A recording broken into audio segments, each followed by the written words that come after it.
I now give the floor to Edmund Rice International Limited. Thank you, Mr. President. Edmund Rice International and Franciscans International draw the attention of the Council to the situation of those seeking asylum in Australia. At previous sessions of the Council, we had brought forth this issue. Unfortunately, the situation has remained poor. In light of the national inquiry into children in immigration detention, further concerns have been brought to light about the treatment of young people. With over 980 children in detention facilities as of July 2014, the inquiry provides first-hand reports of and expert testimony about human rights abuses, including lack of access to appropriate health care, barriers to hygiene, and poor quality of housing.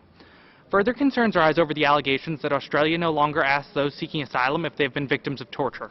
This has commonly been a basis for establishing the validity of a request for asylum, and Australia's failure to do so shows an unwillingness to assist victims of torture. Recent statistics show a decrease in the number of people currently in immigration detention facilities to 2014, 127 of whom are children in Australia, and 95 are children held in detention facilities in Nauru as of 30 April 2015. The average time spent by people in detention facilities was 397 days, with less than 15% spending under a month in detention facilities. 57.2% spend less than 12 months in a detention center. We are especially troubled by the recent passage of the Border Force Act that prevents the reporting of conditions in these facilities under the assertion of national security concerns.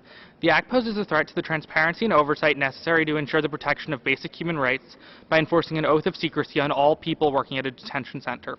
Any employee or contractor, including medical personnel, face up to 2 years in prison for the disclosure of any details of the operations of a detention center. Before any information can be reported or distributed, the Secretary of the Department responsible for the center must give approval. This new law may well serve as a deterrent for the reporting of abuse, substandard quality of living, and other human rights abuses faced by children in detention centers. Thank you.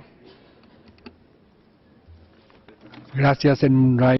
I think Edmund Rice